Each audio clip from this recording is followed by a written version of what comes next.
Supreme court हुआ है सख्त और पूछा है आखिर कितने लोग जाएंगे जेल। जी हाँ, बहुत बड़ा सवाल किया सुप्रीम कोर्ट ने। बहुत नाराज़ है सुप्रीम कोर्ट और पूछा है कि आखिर कितने लोग जाएंगे जेल। थंबनेल आपने देख लिया होगा, आप लोग सोच रहे होंगे कि आज की वीडियो में ऐसा क्या है। तो वीडियो बहुत इन्फॉर्मेटिव है। सुप्रीम कोर्ट का आदेश आपको बताएंगे, सुप्रीम कोर्ट ने क्या कहा है वो आपको बताएंगे। सुप्रीम कोर्ट के किन जजेस की बेंच है, किन जस्टिस की बेंच है जिन्होंने आदेश दिया है, वो आपसे आपको अपडेट कराएंगे। तो वीडियो शुरू करने से पहले देश के CJI को मेरा प्रणाम, मेरा नमस्कार, क्योंकि CJI DY चंद्रचूड़ साहब ही हैं जो न्याय की जो अलख जगाए हुए हैं। आम आदमी के अंदर उन्होंने जो एक कॉमन मैन के अंदर जो उन्होंने जो न्याय की जो भावना पैदा की है वो काबिल तारीफ़ है। एक आम आदमी सोचता था कि शायद उसको न्याय नहीं मिल पाएगा, लेकिन अब प्रत्येक व्यक्ति न्यायालय की तरफ देखता है और सोचता है कि अब न्याय अवश्य मिलेगा, क्योंकि देश की न्याय की सबसे बड़ी कुर्सी पर ऐसा व्यक्ति विराजमान है जो न्याय देने में हिचक नहीं करता, जो हर व्यक्ति के लिए समान न्याय की भावना रखता है। तो ऐसे CJI के लिए मेरा प्रणाम, मेरा नमस्कार। आप लोग देख रहे हैं कि लोकसभा का चुनाव जो है बिल्कुल सर पे है। तिथियां घोषित हो चुकी हैं, नॉमिनेशंस भी कंप्लीट हो चुके हैं। अब बस वोटिंग करनी है और सरकार की घोषणा होनी है। बस 2 चरण बाकी हैं। इसके अलावा आप लोग देख रहे हैं कि ईडी जो है वो किस तरीके से काम कर रही है। ईडी लगातार काम कर रही है। आप लोग देख रहे हैं कि शराब घोटाले में अगर हम बात करें तो छत्तीसगढ़ का जो शराब घोटाला है, उस शराब घोटाले में ईडी का केस सुप्रीम कोर्ट ने खारिज कर दिया। ईडी को बहुत बड़ी कहेंगे कि बहुत बड़ा सबक ईडी के लिए कि इस तरीके की अधूरी कार्रवाई ना करें, पूरे सबूत और गवाहों के साथ ही अपना केस बनाएं, केस को मजबूत रखें, ऐसे ही किसी पर बेवजह आरोप ना लगाएं। 2000 करोड़ का उन्होंने वहां पर आरोप लगाया और सुप्रीम कोर्ट में वो केस नहीं टिक पाया और सारे आरोपियों को सुप्रीम कोर्ट ने बरी कर दिया, रिहा कर दिया।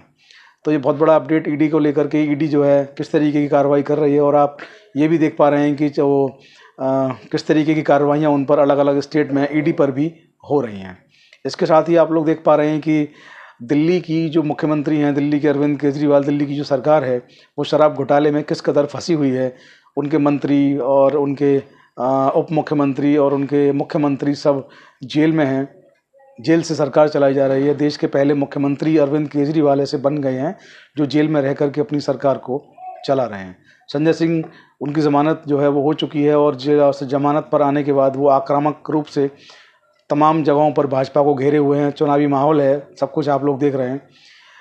सोशल मीडिया बहुत बड़ा माध्यम होता है अपनी बात को पहुंचाने का, जिसका इस्तेमाल हमने किया है आप लोगों तक, सुप्रीम कोर्ट के और डिफरेंट हाई कोर्ट्स के और लीगल ऑर्डर्स पहुंचाने के लिए चौधरी लीगल एसोसिएट्स पर।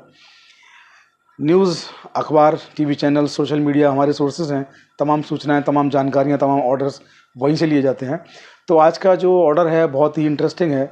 आज का ऑर्डर मैं आपको बता दूं, आज का जो ऑर्डर है, सुप्रीम कोर्ट ने यूट्यूब को लेकर एक बहुत बड़ा आदेश दिया है जो बहुत शानदार है और आने वाले भविष्य में इस आदेश का बहुत व्यापक असर भी होने वाला है। क्योंकि यूट्यूबर्स को लेकर आमतौर पर एक भावना रहती है कि यूट्यूबर्स के ऊपर तमाम आरोप लगते रहते हैं कि उन्होंने हमारी बुराई कर दी, उन्होंने हमारे लिए अपमानजनक बात कह दी, उन पर मुकदमे हो जाते हैं, उनके चैनल सस्पेंड हो जाते हैं, उनके चैनल बर्खास्त हो जाते हैं, ब्लॉक हो जाते हैं, उनके ऊपर आपराधिक मुकदमे हो जाते हैं और वो जेल चले जाते हैं। हालांकि जो यूट्यूबर्स हैं वो ये कहते हैं कि हमने कुछ भी गलत नहीं किया, लेकिन जिस व्यक्ति के भी खिलाफ वो बोलेंगे, यूट्यूबर्स जो होते हैं, मुझे ऐसा लगता है, जो मेरी ये व्यक्तिगत राय हो सकता है कि मेरी राय गलत हो, लेकिन मुझे ऐसा लगता है कि यूट्यूबर्स जो होते हैं केवल सच को सामने लाने का काम करते हैं। जब सच को सामने लाने का काम करते हैं तो एक पक्ष का तो निश्चित तौर पर उससे भला होता है और दूसरे पक्ष का निश्चित तौर पर गलत होता है। और जो गलत करता है उसका गलत तो होता ही है। तो वो चीज़ें जो मीडिया नहीं दिखा रहा है आजकल, वो चीज़ें जो अखबार टीवी नहीं दिखा रहे हैं, वो चीज़ें सोशल मीडिया यूट्यूब दिखा रहा है। तो ये एक अलग बात है और ऐसे यूट्यूबर्स की हमें तारीफ़ और सराहना भी करनी चाहिए, जो कि इस तरीके का जोखिम उठा करके जो सच है, जो टीवी में और अखबारों में नहीं आ पा रहा है, उस सच को सोशल मीडिया के माध्यम से लोगों के बीच में ले करके आ रहे हैं। तो सुप्रीम कोर्ट का जो आदेश है यूट्यूबर्स को लेकर, सुप्रीम कोर्ट ने तमिलनाडु के जो मुख्यमंत्री हैं MK स्टालिन, उनके खिलाफ कथित रूप से एक टिप्पणी एक की थी एक यूट्यूबर ने। इनका नाम है ए दुरईमुरुगन सत्ताई। इनको जो है इनकी जमानत जो थी उसको बहाल कर दिया है। जमानत बहाल करते हुए उन्होंने कहा कि सोशल मीडिया पर आरोप लगाने वाले हर व्यक्ति को जेल नहीं भेजा जा सकता। सुप्रीम कोर्ट की ये बहुत बड़ी टिप्पणी है, इसके बहुत व्यापक, बहुत ज़्यादा इसके मायने हैं।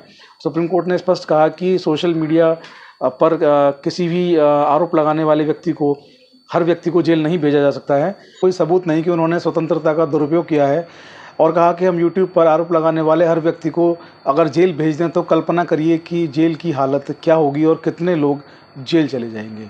जो ये बेंच है, इस बेंच के जो जस्टिस हैं सुप्रीम कोर्ट के, वो अभय S ओका और जस्टिस उज्ज्वल भुइयां की ये पीठ है जिन्होंने इस आदेश को जारी किया है। और दुरई मुरुगन असताई को कोर्ट ने अगस्त 2021 में ज़मानत दी थी। सुप्रीम कोर्ट ने पूछा कि ये कौन तय करेगा कि जो बयान जारी किया गया है वो निंदनीय है। सुप्रीम कोर्ट ने बहुत बड़ी बात पूछी है कि किसी यूट्यूबर ने अगर कोई बयान जारी किया, कोई खबर जारी की, तो ये कौन तय करेगा कि ये निंदनीय है, इस पर कार्रवाई होनी चाहिए, ये अपमानजनक है, या ये आपराधिक श्रेणी में आता है, या ये अभद्र है, ये तय कौन करेगा। और तमिलनाडु इन पर जो आरोप है मुरुगन पर, वो ये है कि इन्होंने तमिलनाडु के सीएम पर कोविड के दौरान अभद्र भाषा में इन पर बोला, और उस अभद्र भाषा को लेकर के इन पर मुकदमा दर्ज हुआ क्योंकि मुख्यमंत्री के विरुद्ध अभद्र भाषा का इन्होंने इस्तेमाल किया। इन पर ऐसा आरोप है। तो सुप्रीम कोर्ट से इनको राहत मिली है, इनको परमानेंट बेल मिल गई है। और सुप्रीम कोर्ट ने इसके साथ ही बहुत बड़ा सवाल जो है किया है कि यूट्यूब पर, सोशल मीडिया पर आरोप लगाने वाले प्रत्येक व्यक्ति को जेल नहीं भेजा जा सकता। अगर जेल भेजने लगे तो सोचिए कि जेलों की हालत क्या होगी और कितने लोग जेल में होंगे। तो आज के वीडियो में इतना ही। आप लोग बने रहें ऑफिशियल प्रतीक चौधरी यूट्यूब चैनल पर। हमें सब्सक्राइब करना ना भूलें, ऑफिशियल प्रतीक चौधरी और चौधरी लीगल एसोसिएट दोनों यूट्यूब चैनल्स पर। इसके अलावा आप लोग हमें टेलीग्राम, व्हाट्सएप, फेसबुक, इंस्टाग्राम पर भी फॉलो, शेयर, सब्सक्राइब कर सकते हैं। हमारे लिंक जो हैं आपको हमारे डिस्क्रिप्शन बॉक्स में मिल जाएंगे। आज की वीडियो में इतना ही। जय हिंद, जय भारत, नमस्कार।